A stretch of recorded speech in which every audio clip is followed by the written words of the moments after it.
आलमी उमूर के माहिर आदिल नजम साहब ने हमें ज्वाइन किया है। बहुत शुक्रिया आदिल नजम साहब आपके वक्त का। बहुत बड़ी डेवलपमेंट है, इसको एलैबोरेट किस तरह किया जाए ये आपसे बेहतर और कौन हो सकता है, आप किस तरह से देख रहे हैं?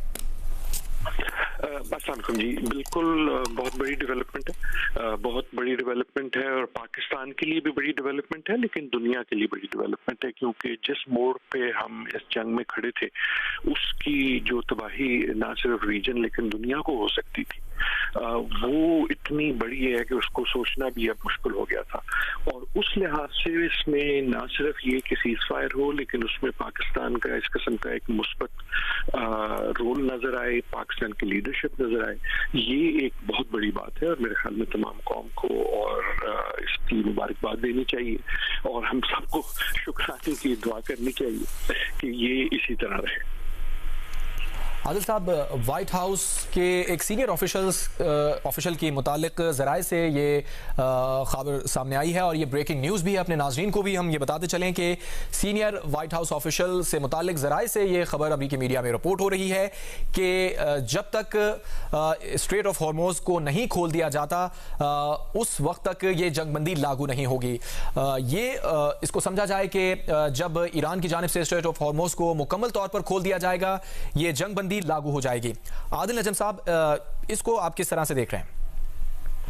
देखिए, जैसे कि हमने बात की, खबर तो बहुत बड़ी है, ना सिर्फ खबर बहुत बड़ी है लेकिन अच्छी खबर है, लेकिन ये सोच लेना कि इस तमाम जो मसाइल थे अब इसकी वजह से खत्म हो जाएंगे, ऐसा नहीं है। ये हम जानते थे कि डोनाल्ड ट्रंप साहब अमेरिका कोई ना कोई ऐसी चीज चाहते हैं कि जिससे उनकी फेस सेविंग भी हो जाए और ये जंग भी खत्म हो जाए,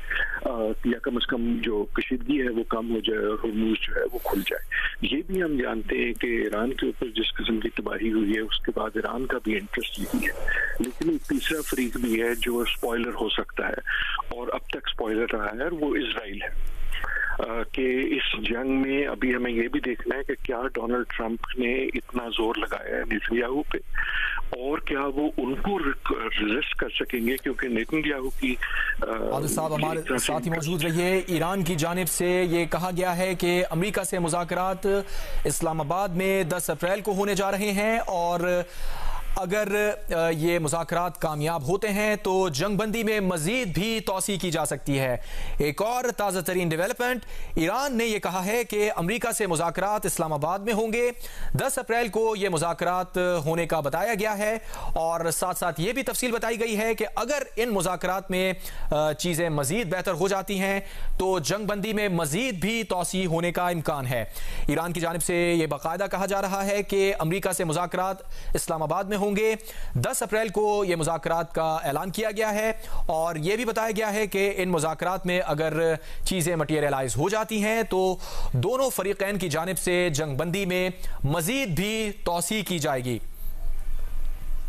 ईरान ने पाकिस्तान की 2 हफ्ते की जंगबंदी की तजवीज़ को कबूल किया। सीज़ फायर की मंजूरी नए सुप्रीम लीडर ने दी। आदिल नजम साहब हमारे साथ मौजूद हैं। आदिल साहब, ये कितनी सिग्निफिकेंस रखती है पूरी डेवलपमेंट कि अब ये मुज़ाकरात इस्लामाबाद में होने जा रहे हैं? पाकिस्तान की काविशें तो हम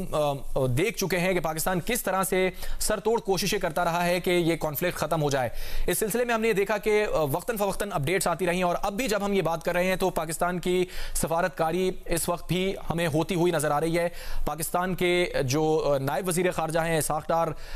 वजीर खारजा और नायब वजीर आजम हैं, उनकी जानिब से मुख्तलिफ वज़राए खारजा से राब्ते जारी रखे। अमरीकी मीडिया ने भी इस मुतालिक कहा कि फील्ड मार्शल आसिम मुनीर और वजीर आजम शहबाज शरीफ भी मुख्तलिफ ममालिक से राब्ते में रहे। अब ये डेवलपमेंट आना कि ईरान ये कह रहा है कि 10 अप्रैल से इस्लामाबाद में मुज़ाकरात होंगे, मजीद भी पेशरफ्त हुई तो जंगबंदी में तोसी होगी, ये कितनी सिग्निफिकेंस रखती है? ये जो आपने अभी खबर बताई जी, ये बहुत सिग्निफिकेंट है और ना सिर्फ पाकिस्तान के हवाले से सिग्निफिकेंट है, ईरान की तरफ से इस किस्म का जेस्चर आना, क्योंकि एक हम भी जब तक ये भी शक था कि ईरान कोई पुल बैक न कर ले। अब जरूरत इस बात की है कि अमेरिका की तरफ से भी इसी किस्म का इसको कंफर्म किया जाए और सबसे बड़ी जरूरत मेरे ख्याल में यही रहेगी कि इजराइल कोई स्पॉइलर रोल ना अदा करे, कि इजराइल जो है वो अमेरिका के ऊपर प्रेशर डाल के या कोई ऐसी कार्रवाई करके इस जो सीज फायर है इसमें एक तरह से गन डालने की कोशिश न करे, क्योंकि एन मुमकिन है कि उनका इंटरेस्ट यही हो। बट पाकिस्तान के लिए बहुत बड़ी डेवलपमेंट है, पाकिस्तान की सफारतकारी के लिए बहुत बड़ी डेवलपमेंट है और मुबारकबाद देता हूँ पाकिस्तान की तमाम सफारतकारी सारी की जो कोशिशें रही हैं। अब लेकिन ये याद रहे आई वुड अगेन से कि कहानी यहाँ खत्म नहीं होती। देयर आर लॉट्स ऑफ, वो जिस अंग्रेजी में कहते हैं ना, there is many a slip between the cup and the lip. लेकिन जो आज की खबर है दैट सर्टेनली इज पूरी दुनिया के लिए, आज जैसे जैसे दुनिया को ये बात पता लगेगी तो हर जगह हर मुल्क में पाकिस्तान का नाम होगा, और सिर्फ नाम नहीं होगा बल्कि एज ए रीजनेबल स्टेट नाम होगा। पाकिस्तान का जो जिक्र है वो इस तरह किया जाएगा कि जनाब ये एक ऐसा मुल्क है कि जो पीस चाहता है, जो पीस के लिए काम करता है, और दैट इज वेरी बिग। क्योंकि अभी तक पाकिस्तान का जो एक तरह से इंप्रेशन था उसमें ये बहुत बड़ी शिफ्ट लाएगा, बहुत बड़ी शिफ्ट लाएगा इस लिहाज से कि पाकिस्तान का जो परसोना है दुनिया में, दुनिया की सफारतकारी में, I think this will very significantly and positively improve and change that. Adil साहब, ईरान की जानिब से जो 10 निकात पाकिस्तान के जरिए अमेरिका को भिजवाए गए थे, इस मुतालिक सदर ट्रंप ने यह कहा है कि ईरान की जानिब से जो निकात मिले वो डूएबल हैं, वर्केबल हैं, उन पर काम हो सकता है, और इसीलिए ये जो 2 हफ्ते की जो जंगबंदी है इसमें मजीद भी पेशरफ्त होगी। तो डू यू थिंक कि ईरान की जानिब से जो 10 निकात पेश किए गए इस पर अमल दरामद हो सकेगा? क्योंकि ख़ास तौर पर काबिल ज़िक्र बात यहाँ पे ये है कि ईरान के ऊपर जो पाबंदियाँ लगती रही हैं मुख्तलिफ अदवार के अंदर, मुख्तलिफ सुदूर की जानिब से, उन्हें भी हटाने की इन 10 निकात में बात की गई थी। जी, मेरे ख्याल में देखें, जो निकात सबसे पहले जो 15 आए अमेरिका से, उसके बाद जो ईरान से आए, कल जब ईरान के 10 निकात आए थे तब एक हमें अंदाजा होना शुरू हुआ कि यार शायद कोई मूवमेंट है, क्योंकि हमने उनमें ये देखा कि एक तरह से नरमी तो नहीं लेकिन एक रीजनेबलनेस आएगी। ये जो निकात होते हैं दे आर नेगोशिएटिंग टैक्टिक्स, आप एक तरह से जो है ना जिस तरह आओ भाव करते हैं। तो जब ईरान के हमने 10 निकात देखे तो उसमें हमें एक ग्लिमर ऑफ होप नजर आनी शुरू हुई कि अच्छा यार ये दिस कुड पॉसिबली वर्क। मेरा नहीं ख्याल कि वो 10 के 10 जो हैं उसी सूरत में मान लिए जाएंगे, और सर्टनली जो अमेरिका के थे वो भी ईरान उसी सूरत में नहीं मानेगा। लेकिन पहली बार पिछले 5-6 हफ्ते में पहली बार ऐसा हुआ है कि कुछ ऐसा नजर आया है कि दोनों जो फरीकैन हैं उनमें आप उसको लचक कह लें या उसमें एक रीजनेबलनेस आई है